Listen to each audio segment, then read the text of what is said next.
Alright, well, I guess the new update is here all of a sudden. It took me a little bit to get to making a video about this. It's completely unscripted, by the way. I didn't want to write a script for this entire thing. So I'm just gonna go off on my own thoughts and my own feelings on the update that just dropped, like, kind of out of nowhere. We got a new update. The title update 1 just dropped for PvZ 3, and it's kind of a big deal because just like the previous update, it addresses a ton of issues with the progression of the game by adding a lot of ways for you to obtain resources very quickly and very regularly at that, so that you can upgrade your plants and unlock new stuff. And wow, like, damn, it's actually like a really good update somehow. So let me start by saying that I had a lot of trouble trying to get this thing running, as you can see in the footage that's playing right now. The quality of my game is kind of awful now, and that's because for some reason on BlueStacks, which is the emulator that I used to play the game just doesn't open anymore. Ever since I installed the update APK, or the application for the update, it hasn't been able to open, and I don't know why. So I had to get a different emulator. I got the, I think it's called Mumu Player Emulator, and that somehow managed to run the game, but it always runs it on like the low quality settings. I don't know how to fix that, and it's so annoying because now I have to use 2 emulators, one of them just to play this game, and that sucks. But yeah, I don't know why that happened, and it's gonna be that way until either the next update releases and there's a new APK that I can try to install on my phone. I mean, not on my phone, actually. On BlueStacks to see if it works. Or I play on my phone, which I tried, and it lags a lot, so I'm not going to be using my phone to record gameplay for this. So you guys are going to have to put up with the kind of shitty graphics for a while until this gets somehow fixed. But yeah, anyways, that's basically my only complaint about the update, per se. The fact that it just broke on my emulator, which, I mean, that's kind of bound to happen, I guess, because emulators aren't really, like, intended for you to play with. Apparently, a ton of people have been getting this issue, from what I've seen, that emulators are not able to run the game well.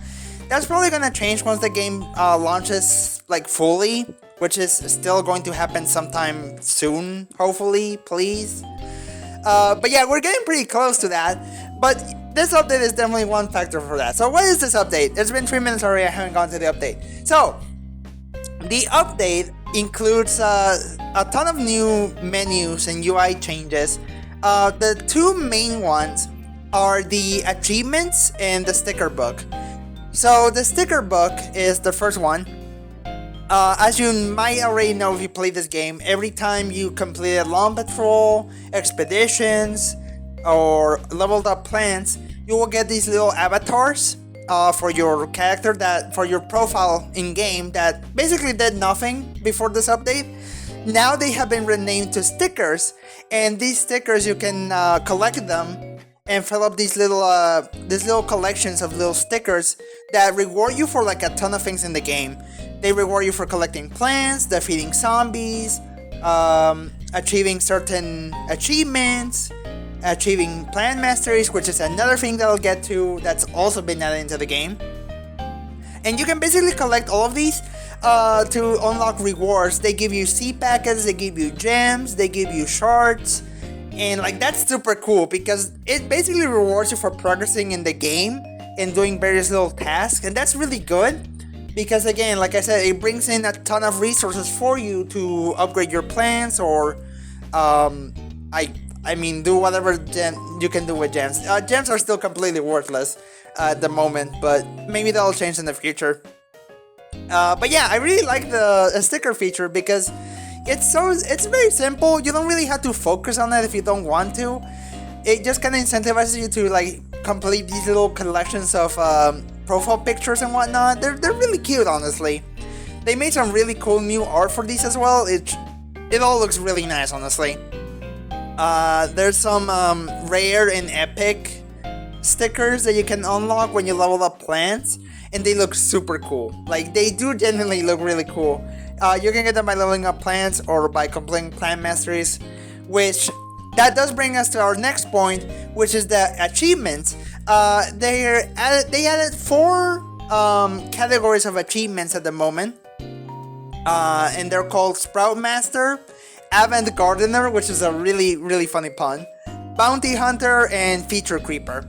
So these 4 achievement collections are basically like big tasks for you to complete by doing various things in the game.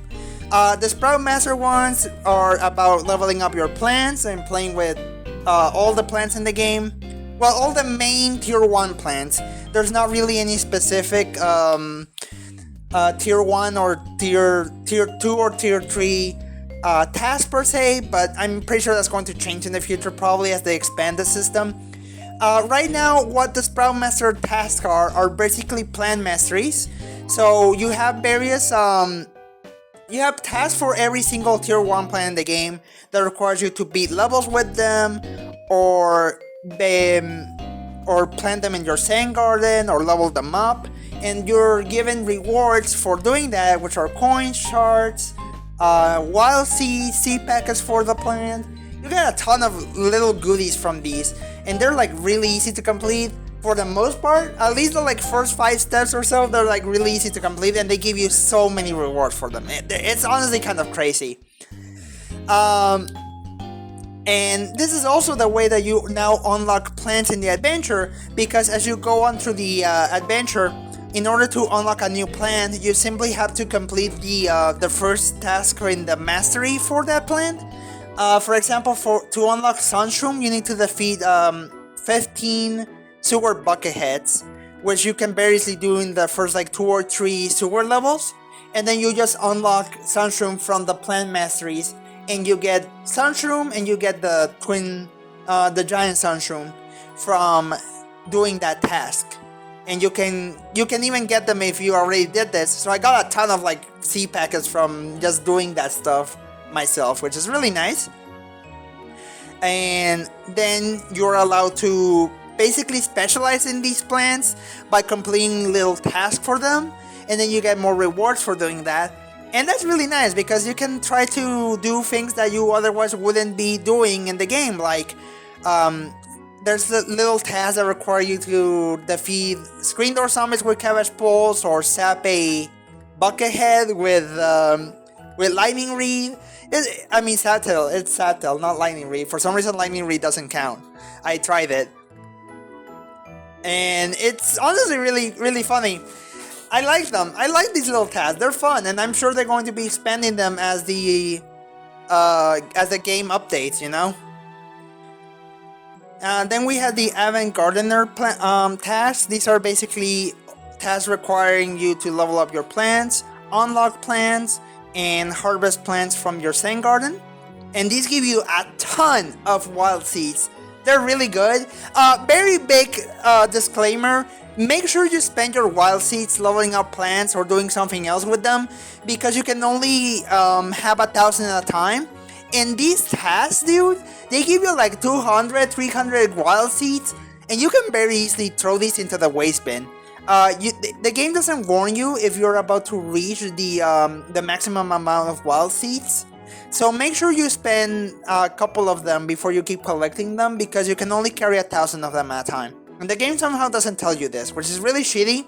That should definitely be changed, because they tell you the maximums for every other plant and basically every other resource in the game, but they don't tell you about the wild seeds limit, which is really annoying. It didn't happen to me, but apparently it happened to a couple people, so I'm warning everyone right now. If you're going to be completing the wild seed tasks, make sure you always still stay below 1,000 or like 800 wild seeds, because you're gonna be getting a ton of them through all of these tasks. Like, they give you so many rewards, man. It's honestly kind of insane. On that note, the Sprout Master and Avant Gardener tasks, especially the Sprout Master ones where you had to play with a specific plant, they remind me a lot of the Clash Royale masteries. That's how they were called. The Clash Royale masteries, where you could play with a specific card and do specific things with that card, and you will get rewards for doing that. And you could basically max out that card with all the tasks and then get a ton of rewards by doing that. It basically works the same way here. You complete tasks with the plant, and the final reward at the end requires you to level up the plant to level 10, which is, it's honestly gonna be impossible because meteor chunks rather, not meteor shards. Meteor shards are crazy easy to get now, but meteor chunks, the bigger ones, are still really hard to get. I don't know why they removed them from Long Patrol. It's really stupid in my opinion. But leveling up even a tier 1 plant to level 10 is basically impossible, kind of. Technically, I mean, it's not really, because you only have to level them up to level 9 with the meteor chunks, and then level 10 requires seed packets, but that's still a bit of a grind, so good luck with that. But yeah, anyway, finally we have the Bounty Hunter and Feature Creeper ones. Achievements. Bounty Hunter is for defeating zombies in various ways, or just defeating zombies in general. There's a big 100,000 zombie achievement, which is kind of crazy.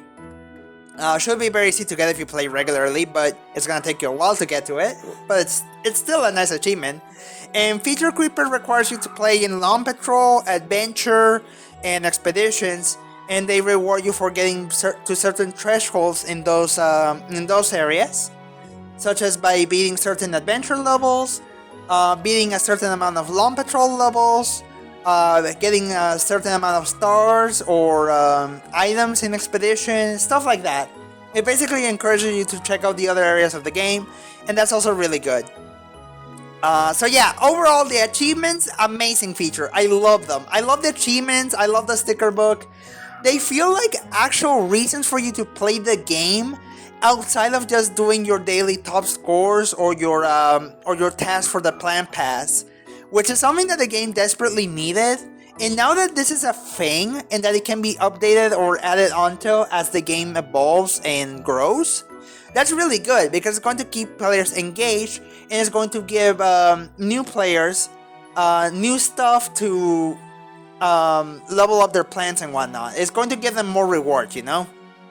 And that's really good. I do encourage that a lot, because the previous versions of the game, especially the first version of this build of the game back in February, was it? February or March, I'm pretty sure it was. It was a mess.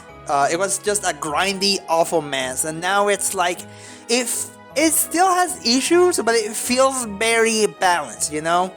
It feels like if you dedicate yourself to the game, it is going to pay off, like how I've been doing, and I've been able to unlock a ton of stuff. So can you, but now it's a lot easier, because you're going to be getting a ton of rewards from the achievements and the sticker book and whatnot. Oh, speaking of which, there is one more new thing in this game, in this update. Well, okay, the other minor thing is that they changed the daily pass. They changed the Plant Pass area, the weekly tasks, the scores, and the watch menus. They put them all into one area alongside the achievements and the sticker book, and now it's just a singular tab called Goals. And there you can see all of your tasks, you can see all your scores, your rewards, and the neighbor build watch from there. Really useful. I don't really got much else to say. It's really useful. It's a really useful redesign of the interface, because it condenses everything into one area. You don't get lost as easily now. It looks really nice. They changed a ton of the menus in the game to have this little like comic art style with like blue and purple and like dark blue. I'm personally a big fan of blue, so I can't argue with that. That's like really good. It's a really good color design. I like it. I really like it. I like how the game feels. I like how the game looks.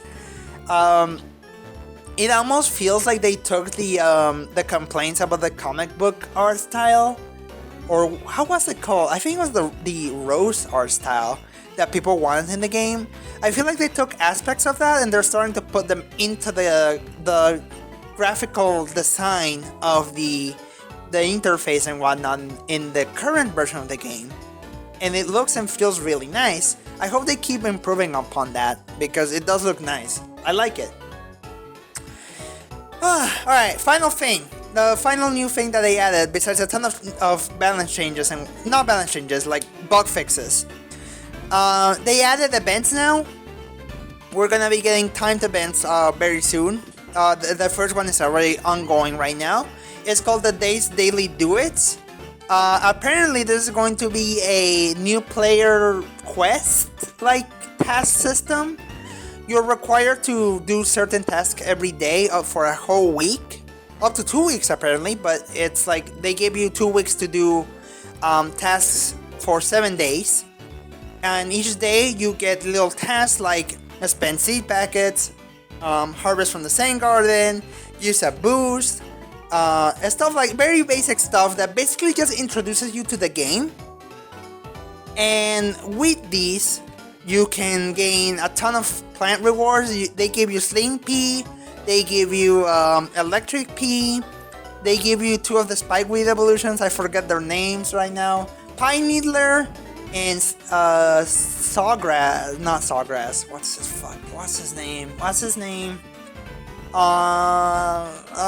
They give you one more guy, I forgot his name, I'm sorry. I'm tired right now because it's 11:17 p.m. while I'm recording this.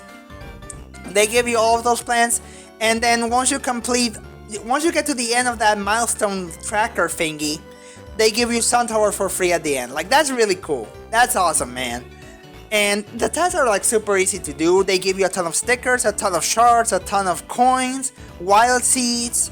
And again, they're all for like new players existing players can do them and gain the rewards from it, but it is also made for new players to be able to learn the game and learn how to do stuff, what they can do in the game, what things are in the game, the mechanics, the gameplay.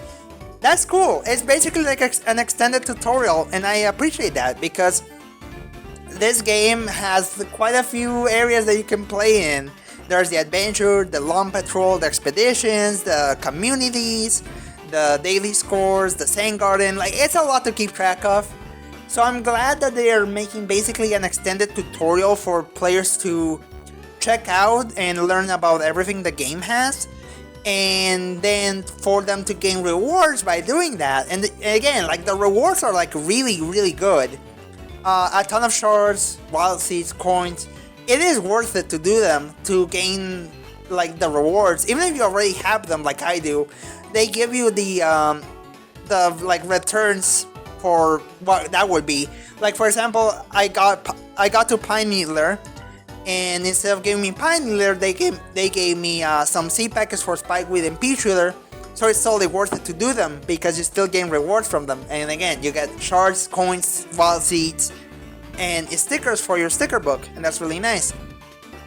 And there's even going to be another event coming up. I forgot what his name was. Let me look it up. There's a Patris themed event coming up very soon that's going to appear in that tab too. Apparently it's called Patris's Plant Missions. I don't know what that's going to be. The art for it looks really cool as well.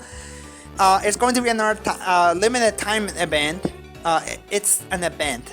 They don't call them limited time events, but they do end at a certain date. So they're technically limited time events. But yeah, they basically added events onto the game, which is kinda a little weird. I mean, I don't hate them. It's another way to gain rewards and whatnot. But it also feels weird to have this, and they have Long Patrol as well, which is also timed.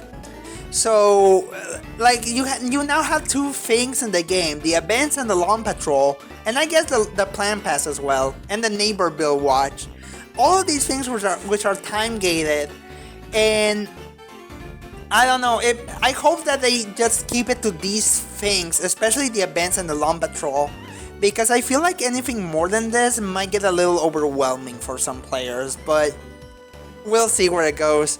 I'm happy that they're going to be bringing in events because that gives us more things to do regularly.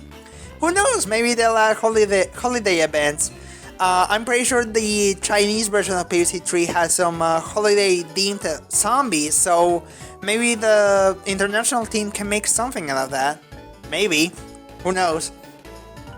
But yeah, very good update. Amazing update. I'm really happy with this update. It feels like the team is actually trying to make this game work. And I mean, I'm annoyed by the emulator thing, but that really doesn't matter. The point is that the game feels actually good now. It feels like there's like an actual attempt to make the game not only fun to play, but accessible to new players, because for the longest time it felt like the game was a huge grind.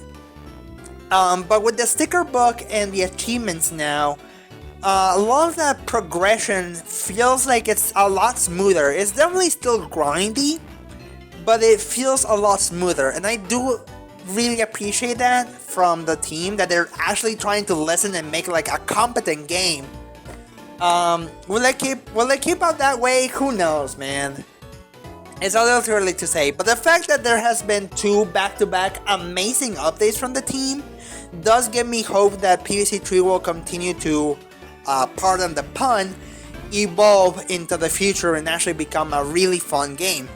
Which does bring me to my final point of the video. We're already 21 minutes in, holy crap. At the end of the forum post for the update, they say that not only they will be bringing new regions into the game, so like other regions in the world will be able to play, but there will be an update next week apparently.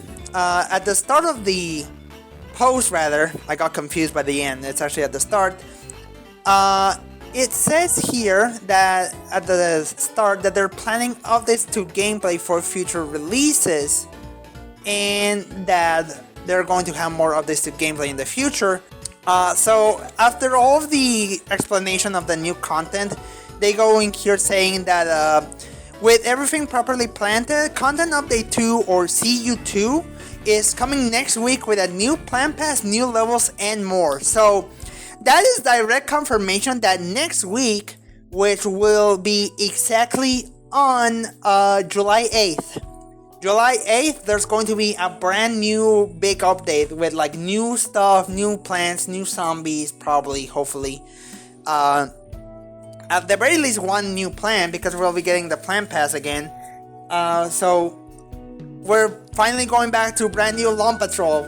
Thank God. I hope they don't rerun the same 3 Lawn Patrol seasons again. I swear to God. But we'll see. It is good that they're finally making new stuff. And it is looking like the new upcoming content update is going to be pretty big, maybe? We'll see.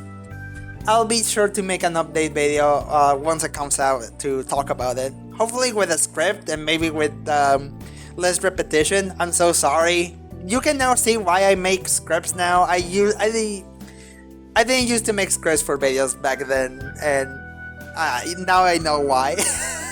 Now I know why. Man, great update. I'm really happy. So yeah, honestly, at this point, I would say if you are looking to check out PvZ 3, now would be a really good time. Definitely check it out. Find a download for it. By the way, there are leaks. Technically leaks. Do they count as leaks? There's like leaks for the upcoming update going about. If you find those, I'm sorry. I'm not going to tell you what they are because I don't like doing that. But if you want to find them, they're around on the internet. If you want to check out what's coming for the next update or so, there's a lot. It looks really cool. I'm very excited to see what they do with the upcoming update. But yeah, if you want to play the game, find an APK. It should be in the PvZ community Discord. I found mine in what was his name? JD, I think that was his name. Oh my god. You can find it on the PvZ Discord or in other communities. It should be very easy to find, and then you can just install it onto your device and play the game. I do recommend checking it out. It is really cool. The game's really fun. It is a little grindy, but trust me, it is worth playing. I do enjoy PvZ 3 now, and I do think if you like the PvZ franchise in general, you'll probably like it. Maybe. I don't know. I'll probably make a complete review of the game eventually in the future. But I am happy with the current iteration of the game. And the new updates have definitely made the game so much more enjoyable than in the past. So I am very excited to see what they do very soon. So yeah, anyway, thank you for watching. I'll see you guys sometime soon, hopefully. See ya.